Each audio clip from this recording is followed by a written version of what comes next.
तो कहानी के शुरू में हमें पॉल नाम का एक लड़का दिखाया जाता है। उसका आज के दिन जॉब के लिए इंटरव्यू था, मगर न जाने क्यों जैसे ही वो उठता है उसके साथ सब कुछ गलत हो रहा था। कभी उसकी कोई चीज गुम हो जाती है तो कभी उसका जूता फट गया था। उसे अपने साथ ये सब होता देखकर ऐसा लगता है कि जैसे उसे आज ही इंटरव्यू नहीं देना चाहिए, मगर फिर भी वो उस कैफे की लाइन में लग जाता है जहाँ पर उसका आज इंटरव्यू था। पर वहाँ पर लोगों की भीड़ जमा थी, बहुत से लोग लाइंस में लगे हुए थे। तभी यहाँ पर पॉल के पास एक आदमी आता है जो उससे कहता है कि मैंने तुम्हें पढ़ाया है, मैं तुम्हारा प्रोफेसर रह चुका हूँ और दोबारा भी पॉल से मिलने की उम्मीद करता है। खैर इतना कहकर वो वहाँ से चला गया था। पॉल जब दोबारा इंटरव्यू के लिए लाइन में खड़ा होने आता है तो देखता है उधर अब रश बढ़ चुका था। एक डॉग उसके हाथ से स्कार्फ लेकर भाग जाता है। पॉल उस डॉग के पीछे भागता है, मगर वो डॉग एक गली में जाकर गायब हो गया था। तभी पॉल की नजर वहाँ पर एक दरवाजे पर पड़ती है जो खुला हुआ था। वहाँ पर बाहर नौकरी के लिए और इंटरव्यू के बारे में लिखा हुआ था। पॉल वो पढ़कर अंदर चला जाता है। अंदर जाने पर उसे सोफी नाम की एक लड़की मिलती है, वो भी जॉब इंटरव्यू के लिए आई हुई थी। पॉल उसके पास बैठकर बातें करने लगता है। तभी डेनिस नाम का एक आदमी आता है जो पॉल को इंटरव्यू देने के लिए अंदर बुला रहा था। पॉल ये सुनकर हैरान था कि अभी तो उसने इन्हें अपना नाम भी नहीं बताया, तो इन लोगों को उसके नाम के बारे में कैसे पता। खैर फिर भी पॉल अंदर चला जाता है जहाँ पर उस कंपनी के सभी हेड मेंबर्स बैठे हुए थे। उस कंपनी का मालिक जिसका नाम वेल्स होता है वो पॉल से पूछता है कि आखिर तुम यहाँ पर इंटरव्यू देने कैसे पहुँचे। पॉल उन्हें अब अपनी सारी कहानी के बारे में बताता है। कहता है कि जब मैं सुबह उठा तब से मेरे साथ सब कुछ गलत हो रहा है। आते हुए मेरी बस छूट गई, फिर जिसके बाद मुझे जिस कैफे में इंटरव्यू देने जाना था उधर बहुत रश था। मैं जब लाइन में खड़ा हुआ तो एक डॉग मेरा स्कार्फ लेकर इस तरफ भाग आया। मैंने फिर एक दरवाजा देखा और मैं नहीं जानता था कि इधर कोई कंपनी है। बात करते हुए बार बार पॉल एक दीवार को देख रहा था। वेल्स पूछता है तुम बार बार उधर क्या देख रहे हो। वो कहता है सामने जो दीवार है मुझे लगता है कि वो लंदन का नक्शा है, जो कि थोड़ा अजीब है। ये सुनकर बाकी के जितने भी लोग उधर बैठे हुए थे सभी हैरान हो जाते हैं। फिर जिसके बाद वही आदमी डेनिस आता है जो पॉल को अंदर बुला कर गया था। वो पॉल से कहता है अब तुम यहाँ से जा सकते हो। पॉल भी बेचारा समझ गया था कि इतनी बड़ी कंपनी में भला उसे नौकरी कौन देगा। पॉल उसी दरवाजे से बाहर आ गया था जहाँ पर अब वो डॉग भी था जो उसका स्कार्फ लेकर भागा था, उसे वापस कर देता है। पॉल घर आ गया था जहाँ पर आकर उसे ये बात पता चलती है जो लड़का पहले उसके साथ रहा करता था वो उसका कमरा छोड़कर जा रहा है। ये बात सुनकर वो और ज्यादा परेशान हो जाता है क्योंकि अब उसे ही इस कमरे का सारा किराया देना था। मगर मुसीबत ये थी कि उसको अभी तक कहीं पर नौकरी नहीं मिली थी। जब वो इस बारे में उसी लड़के से बातें कर रहा था तभी उसके घर पर एक लेटर आकर गिरता है जिसमें ये लिखा हुआ था कि वेल्स ने उसे नौकरी पर रख लिया है। ये सुनकर तो उसकी खुशी का कोई ठिकाना ही नहीं था। वो अगले दिन तैयार होकर कंपनी में पहुंच जाता है। जिधर रिसेप्शन पर उसे एक लेडी मिलती है तभी उधर डेनिस आ गया था। डेनिस दरअसल वेल्स का खास आदमी था। वो पॉल को अपने साथ ले जाता है, पर पॉल अभी भी इस बात पर परेशान था कि आखिर ये कंपनी काम क्या करती है और उसे यहाँ पर रहकर करना क्या होगा। डेनिस उसे उस जगह पर छोड़ देता है जहाँ पर पॉल को काम करना था। उधर वो देखता है कि वही लड़की सोफी जिससे वो इंटरव्यू के दौरान मिला था वो बैठी हुई थी। मतलब इन लोगों ने उसे भी जॉब पर रख लिया था। पॉल के हाथ में कॉफी होती है जिसे देखकर सोफी कहती है कि मुझे चॉकलेट और कॉफी बिल्कुल पसंद नहीं, तो प्लीज तुम इसे फेंक दो, मेरे सामने मत पीना। पॉल सोफी से बात करता है कि हमें इन लोगों ने नौकरी पर तो रख लिया, पर हमारा काम क्या होगा और हमने यहाँ पर रहकर करना क्या है। सोफी कहती है उफ चुप हो जाओ, कितना बोलते हो तुम। तभी इनके पास रिसेप्शनिस्ट लेडी आती है जो इनके लिए बहुत सारे मैप्स नक्शे लाई थी। वो इन्हें उसमें एक खास जगह का नाम बताकर उन मैप्स में ढूंढने का कहती है। दोनों अपने काम पर लग गए थे। बहुत ज्यादा ढूंढने के बाद भी इन्हें उस खास जगह का नाम नहीं मिलता। ब्रेक भी हो गई थी। ब्रेक में जब दोनों नीचे आते हैं तो इसी कंपनी में काम करने वाली एक लेडी दोनों को बाहर ले आई थी और सोफी से कहती है कि तुम सामने उस लड़की को देखो जो गार्डन बाग में बैठी किताब पढ़ रही है। तुम्हें उसकी किताब और उसके दिमाग को पढ़ना होगा। वो एक कहानी पढ़ रही है। जब उसकी कहानी का कैरेक्टर पानी में गिर जाएगा बस मुझे तब बता देना। इस पर सोफी कहती है भला मैं इतनी दूर से उस लड़के की किताब को कैसे पढ़ सकती हूँ। वो लेडी सोफी को कहती है मेरा यकीन करो तुम कर सकती हो। जिसके बाद खुद वो लेडी उसी गार्डन में जाकर बैठ जाती है। कुछ देर के बाद उसी गार्डन में लगे फाउंटेन फुआरे के पास एक लड़का आकर बैठता है। उधर सोफी दूर खड़ी उस लड़की के दिमाग और किताब को बहुत अच्छे से पढ़ लेती है। जैसे ही उसका कैरेक्टर पानी में गिरता है सोफी ये बात उसी लेडी को बता देती है। तभी वो लेडी उस लड़की को पानी में गिरा देती है जो फाउंटेन के पास बैठा हुआ था। फिर वही लड़की आकर उस लड़के की मदद करती है जो किताब पढ़ रही थी। इन पर उन दोनों लड़का लड़की की बहुत अच्छी दोस्ती हो जाती है। अब वो लेडी सोफी के पास आती है और बताती है कि मैं इस कंपनी में कोइंसिडेंस डिपार्टमेंट में काम करती हूँ, जहाँ पर सारे काम ऐसे करवाए जाते हैं कि जैसे कोई इत्तेफाक हुआ हो, अचानक से हो जाए कोई काम और उन लड़का लड़की को भी यही लगेगा कि वो लोग इत्तेफाक से मिले हैं। पर उस लड़की के डैड ने हमें उस लड़के से मिलवाने के लिए बहुत सारे पैसे दिए थे। हमारी कंपनी ऐसे ही काम करती है और सोफी तुम दिमाग को पढ़ सकती हो, इसीलिए तुम्हें इस कंपनी में रखा गया है, तुम मेरे ही डिपार्टमेंट में काम करोगी। वो सोफी को अपने साथ ले जाती है। दरअसल ये कंपनी एक जादुई कंपनी थी जहाँ पर इंसानों के साथ साथ गॉब्लिन, इंसानों की तरह दिखने वाले मॉन्स्टर और विचेस, जादूगरनियां भी काम किया करती थी। और यहाँ से वापस अपनी जगह पर चला जाता है। वो फिर से नक्शे में उस खास जगह को ढूंढने लगा था, मगर अब भी वो उसे कहीं नजर नहीं आती। तभी उसके पास कंपनी का मालिक वेल्स आता है जो बताता है कि ऐसे तुम कभी भी नक्शे में उस जगह को नहीं ढूंढ पाओगे। वो अपना हाथ उस नक्शे के ऊपर फेरता है और पॉल को भी सिखाता है। कहता है कि जिस जगह पर तुम्हारे हाथ पर करंट लगेगा वही वो खास जगह होगी जिससे तुम्हें पता चल जाएगा। जिसके बाद वो पॉल को अपने साथ ले जाता है। पॉल वेल से पूछता है कि आखिर आपकी कंपनी काम क्या करती है। वो बताता है हमारी कंपनी लोगों की फीलिंग्स, एहसासात को बदलने का काम करती है, जैसे किसी इंसान को प्यार करवाना या किसी का डाइवोर्स, तलाक करवा देनी, ये सब कुछ। वो पॉल को अपने ऑफिस में ले जाता है और कहता है पॉल, क्या तुम जानते हो तुम्हारे अंदर एक खासियत है, तुम छुपी हुई चीजों को तलाश कर सकते हो जो चीजें एक आम इंसान नहीं देख सकता। तुम्हारी आंखें उन्हें ढूंढ सकती हैं। तुम्हारे मॉम डैड को तुम पर फख्र होगा। और ये बात मैंने तुम्हारे अंदर तब देखी जब पहली बार तुम इंटरव्यू देने के लिए आए थे। तुमने उस दीवार पर नक्शा ढूंढा था। तभी उधर डेनिस आ जाता है जो वेल से कहता है नहीं, पॉल ऐसा नहीं कर सकता, उसके डैड तो बिल्कुल भी उससे प्यार नहीं करते थे। ये सुनकर वेल्स कहता है नहीं, इस बात से इन चीजों पर कोई फर्क नहीं पड़ता। मेरे डैड भी मुझसे नफरत करते थे। उन्होंने मुझसे एक कॉन्ट्रैक्ट पर साइन करवाई कि अगर मैंने उन्हें धोखा दिया तो वो मेरी सोल, आत्मा को कैद कर देंगे। पर अब मेरे डैड इस दुनिया में नहीं है तो मैं अब फ्री हूँ। वेल्स यहीं पर पॉल को एक पोर्टेबल डोर ढूंढने का कहता है जो इस मूवी का नाम भी है। वो बताता है कि वो बहुत खास है, वो एक जादुई दरवाजा है जिससे हम कहीं पर किसी भी जगह पर जा सकते हैं और तुम इसलिए यहाँ पर हो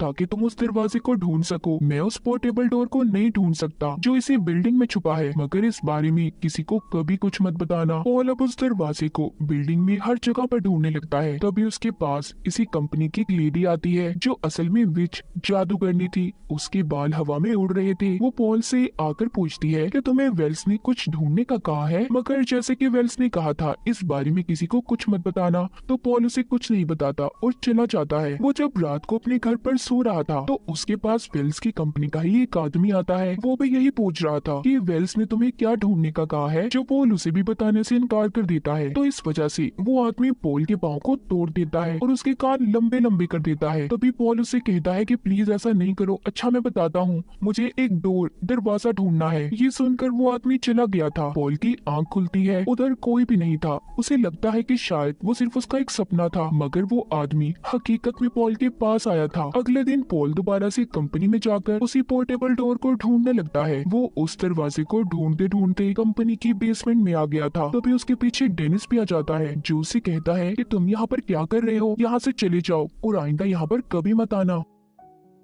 उधर दूसरी तरफ सोफी भी कोइंसिडेंस डिपार्टमेंट में काम कर रही थी। वो लोगों को इत्तेफाक से मिलवाया करती थी, मगर अब उसे अपने अंदर कुछ बदलाव महसूस होते हैं। उसे ऐसा लग रहा था कि जैसे उसके दिलो दिमाग को कोई कंट्रोल कर रहा हो, इसीलिए वो अब इस नौकरी को छोड़ना चाहती थी। वो इस डिपार्टमेंट की हेड से इसी सिलसिले में बात करती है, जिस पर वो लेडी कहती है कि तुम इस तरह इस जॉब को छोड़कर नहीं जा सकती क्योंकि तुमने कॉन्ट्रैक्ट पेपर पर साइन किए हैं। तभी वहाँ पर पॉल आ जाता है जो उससे कहता है कि चलो मेरे साथ। सोफी उसके सामने चॉकलेट खाती है। पॉल पूछता है कि कल तक तो तुम बिल्कुल भी इन चीजों को पसंद नहीं करती थी, आज क्या हो गया तुम्हें। वो उसे अपने साथ एक बार में ले जाता है जहाँ पर वो उसे बताती है कि पता नहीं मुझे क्या हो गया है, जो चीजें मुझे कभी पसंद नहीं थी वो मुझे अच्छी लगने लगी है। ये सब सुनकर पॉल कहता है ओ फिक्र नहीं करो, ऐसा अक्सर हो जाता है। सोफी कहती है तुम आजकल वेल्स के साथ काम कर रहे हो ना, मैंने सुना है, मेरी हेड मुझे बता रही थी कि एक दिन उसने अपने डैड को कहीं पर गायब कर दिया था, जिसके बाद आज तक वेल्स के डैड का कुछ पता न चल सका, तो जरा उनसे संभल कर रहना। मुझे लगता है कि डेनिस और वेल्स मिलकर कंपनी में कुछ करना चाहते हैं। अगले दिन रोज की तरह पॉल कंपनी में जाकर उसी पोर्टेबल डोर को ढूंढने लग जाता है। वो उसी बेसमेंट में वापस आ गया था जहाँ पर उसे डेनिस ने आने से मना किया था। वो डोर दरवाजे को ढूंढता ढूंढता एक दीवार के पास पहुँचता है जहाँ पर उसे कुछ अलग ही महसूस हो रहा था। उसे अपनी ताकतों से पता चल जाता है कि वो कोई दीवार नहीं बल्कि किसी जगह का रास्ता है। पॉल जब उसके अंदर जाता है तो वो एक जादूगर का कमरा था जहाँ पर कुछ अजीब चीजें पड़ी हुई थी। वहाँ पर उसे एक बड़ा सा स्टेपलर भी पड़ा दिखाई देता है। जब वो उसे हाथ लगाता है तो उसे अपनी ताकत, अपनी पावर से पता चलता है कि वो एक गॉब्लिन था। पॉल अपनी ताकत का इस्तेमाल करके उस पोर्टेबल डोर को भी ढूंढ लेता है जो उसे वेल्स ने ढूंढने के लिए कहा था। अब वो उस पोर्टेबल डोर जादुई दरवाजे की मदद से वापस कंपनी में आ जाता है। वो दरवाजा एक टॉवल तौलिए में बदल गया था। वो कंपनी में आकर छुप कर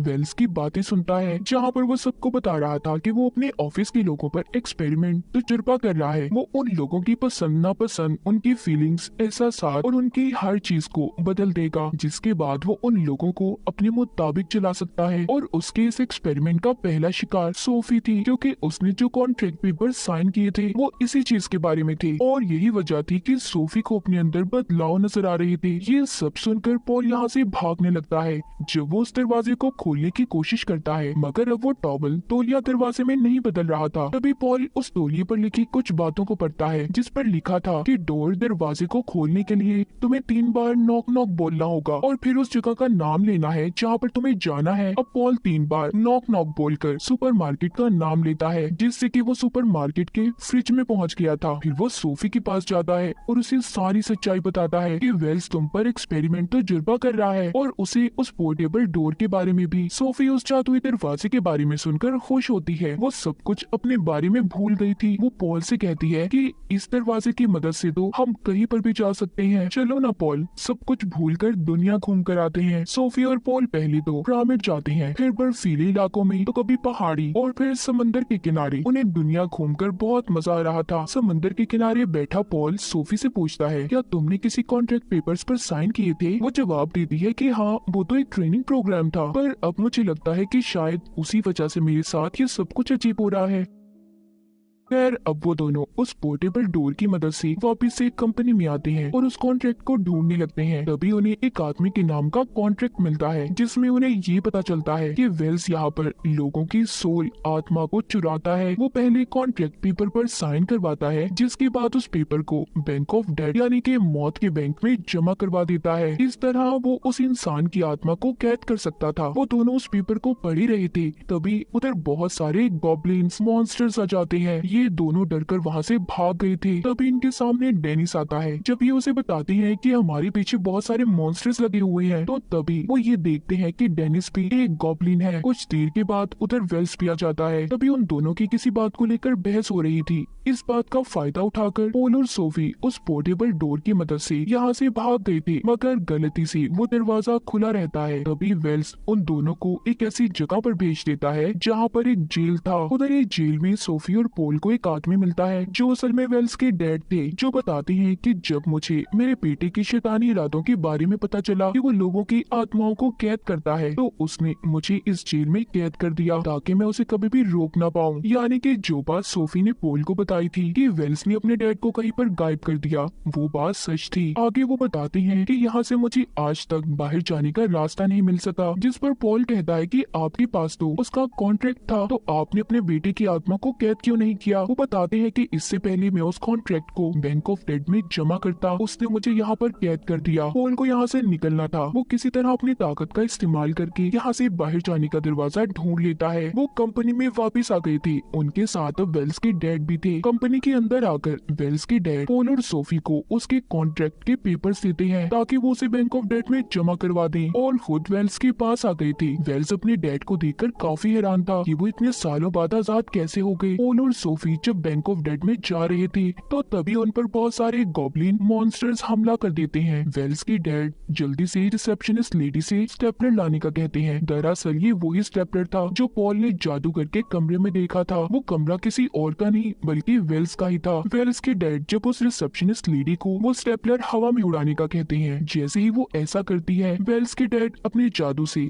उस स्टेपलर में कैद गॉब्लिन को आजाद कर देते हैं जो सभी गॉब्लिन्स का लीडर था। वो वहाँ पर सभी अपने साथियों को पॉल और सोफी से दूर जाने का कहता है। असल में गॉब्लिन्स का लीडर रिसेप्शनिस्ट लेडी का हस्बैंड था। डेनिस इन दोनों का बेटा था, मतलब कि वो भी गॉब्लिन ही था। दूसरी तरफ वेल्स अपनी ताकतों से अपने डैड को कैद कर लेता है। तभी वहाँ पर कंपनी के बाकी लोग भी आ गए थे जो वेल्स को समझा रहे थे कि ऐसा मत करो, मगर वो यहाँ पर पॉल से कहता है कि अगर तुमने मेरे कॉन्ट्रैक्ट को वापस ना किया तो मैं सोफी को मार दूंगा। पॉल क्योंकि सोफी से प्यार करता था वो उसकी जान बचाने के लिए वेल्स को वो कॉन्ट्रैक्ट के पेपर्स देने ही वाला था। तभी सोफी इशारों से पॉल से बात करती है, कहती है कि जेल से आने का कोई दरवाजा नहीं था पॉल, तुमने अपनी पावर्स ताकत का इस्तेमाल करके आने के दरवाजे को बनाया और अब भी तुम अपनी ताकत इस्तेमाल करके दरवाजा बना सकते हो। तभी पॉल सोफी की बात मानकर अपनी ताकत का इस्तेमाल करता है। उसने वहाँ पर बहुत से दरवाजे बना लिए थे। तभी वो बैंक ऑफ डेड के दरवाजे को ढूंढकर उसमें चला जाता है और वहाँ की रिसेप्शनिस्ट लेडी को वेल्स का कॉन्ट्रैक्ट जमा करवा देता है। ऐसा करते ही वेल्स की सारी ताकतें खत्म हो गई थी। उसके डैड उसी जगह पर कैद कर देते हैं जहाँ पर वेल्स ने अपने डैड को कैद किया था। पॉल बैंक ऑफ डेड से वापस आ गया था। सोफी ये देखकर उसे गले लगा लेती है। वो बहुत खुश थी कि उसने उसकी जान को बचाया। वो सोफी को उसका कॉन्ट्रैक्ट वापस करता है। वेल्स के डैड ने अपनी कंपनी में दोबारा अपनी सीट ले ली थी। वो पॉल और सोफी को भी अब अपनी कंपनी में रख लेते हैं और एक ऊंची पोस्ट देते हैं। पॉल सोफी से पूछता है, क्या तुम मुझे पसंद करती हो? सोफी ने भी हाँ में जवाब दिया था और इसी हैप्पी एंडिंग को दिखाते हुए इस फिल्म की कहानी यहीं पर खत्म हो जाती है।